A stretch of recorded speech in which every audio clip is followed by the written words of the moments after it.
اعوذ باللہ من الشیطان الرجیم، بسم اللہ الرحمن الرحیم۔ السلام علیکم، امید کرتی ہوں بیٹے آپ سب خیر و عافیت سے ہوں گے۔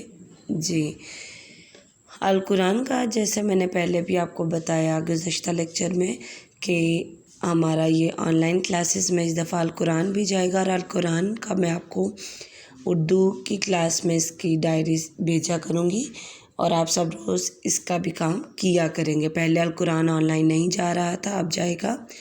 اور گزشتہ جو ہمارا لیکچر تھا وہ ہم نے جو آپ کو کلاس روم میں لکھوا دیے گئے ہوئے تھے 2 سوالات۔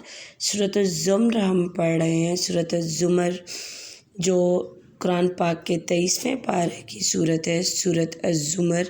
اس کا ہم نے جو پہلا حصہ یعنی گزشتہ لیکچر میں جتنا پڑھا تھا وہ آیت 1 تا 9 ہم نے تلاوت اور ترجمہ آپ کو دیا گیا تھا۔ 2 سوالات آپ کو لکھوائے گئے تھے اسی حصے میں سے کہ اس کے آپ جواب خود تلاش کریں گے جب آپ تلاوت ترجمے کے ساتھ پڑھیں گے، ٹھیک ہے۔ تو اس کے بعد اگلے دن آپ کو ان 2 سوالات کے جواب جو ہیں وہ ہم نے خود لکھوانے تھے، تو وہ آپ کو کل بھیج دیے گئے تھے کہ کاپی پر لکھیں ان دونوں سوالات کے جواب اور یاد بھی کریں۔ تو آج اسی سورت کا، سورۃ الزمر کا ہم اگلا حصہ شروع کرنے جا رہے ہیں، جو ہے آیت نمبر 10 تا 21، ٹھیک ہے۔ اس کی تلاوت اور ترجمہ جیسے میں نے آپ کو بھیج دیا ہے، ٹھیک ہے۔ آپ وہ تلاوت سنیں گے، ترجمہ سنیں گے، صرف سنیں گے نہیں بلکہ آپ ساتھ ساتھ پڑھیں گے۔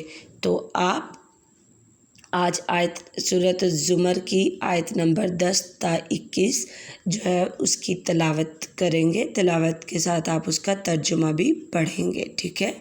تلاوت اور ترجمہ پڑھنے کے بعد یہ جو 2 سوالات میں آپ کو لکھوا رہی ہوں ان کے آپ جواب اس تلاوت میں سے، اس ترجمے میں سے تلاش کریں گے، ٹھیک ہے۔ اچھا، سب سے پہلے تو القرآن کی کاپی پر حاشیہ لگائیں، آج کی تاریخ لکھیں 7 ستمبر 2021، جماعت کا کام دن منگل، عنوان سورۃ الزمر، ذیلی عنوان آیت نمبر 10 تا 21، سوالات کے جوابات۔ اس حصے میں سے جو 2 سوالات بن رہے ہیں وہ میں آپ کو لکھوا رہی ہوں، اور اسی طرح جیسے آپ کو پہلے دن تلاوت اور ترجمہ جب بھیجا جائے اس کے ساتھ اس حصے کے 2 سوالات لکھوائے جاتے ہیں اور ان کے جواب کی جگہ چھڑوا دی جاتی ہے، اور وہ جواب آپ کو اگلے دن بتائے جاتے ہیں۔ پہلے دن آپ کو یہ سوالات لکھوانے کا مقصد ہوتا ہے کہ آپ کو جو جتنی آیات دی گئی ہیں ہوم ورک میں آپ ان کی تلاوت ترجمے کے ساتھ لازمی کریں، تاکہ آپ ان کے جواب جو ہیں وہ پہلے دن خود تلاش کریں، ٹھیک ہے۔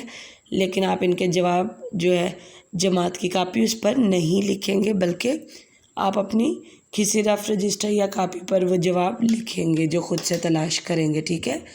تو سوالات آپ ابھی اپنی نیٹ کاپی پر ہی لکھیں گے۔ جی، عنوان ذیلی عنوان لکھنے کے بعد لکھیں سوال 1 ہے، سورہ کے اس حصہ میں بنی نوع انسان کے لیے خاص پیغام کیا ہے؟ یعنی جو آپ کو آیات بھیجی گئی ہیں آیت 10 تا 21، اس حصے میں جو انسان ہے اس کے لیے اللہ نے کیا پیغام دیا ہے؟ سورت کے آیت نمبر 10 سے 21 میں اللہ کی طرف سے انسان کو کیا خاص پیغام دیا گیا ہے، ٹھیک ہے۔ تو جب ترجمہ کریں گے آپ اس کا آنسر وہاں سے تلاش کر کے رف کاپی پر لکھیں گے۔ اسی طرح دوسرا سوال ہے، اللہ تعالیٰ سے ہدایت اور دانش مندی کس کو ملتی ہے اور ان کا انعام کیا ہے؟ تو انہی آیات کی جب آپ تلاوت اور ترجمہ کریں گے تو اس میں آپ اس سوال کا جواب بھی ڈھونڈیں گے، جو سوال یہ ہے کہ اللہ تعالیٰ جس کو ہدایت دے دے یا جس کو سیدھا راستہ دکھا دے، جس کو عقل مندی دے دے، تو اس کے لیے پھر کیا انعام ہوتا ہے اللہ کی طرف سے؟ یعنی جن کو اللہ سے ہدایت اور دانش مندی ملتی ہے ان کے لیے کیا انعام ہے، ٹھیک ہے۔ تو ان دونوں سوالات کے جواب تلاش کر کے آپ رف کاپی پر لکھیں گے، کل آپ کو ان کے جو جواب ہے نیٹ کاپی پر لکھوائے جائیں گے، ٹھیک ہے۔ تو آج آپ آیت نمبر 10 تا 21 کی تلاوت ترجمہ کریں اور اس میں سے ان دونوں سوالات کے جواب تلاش کریں۔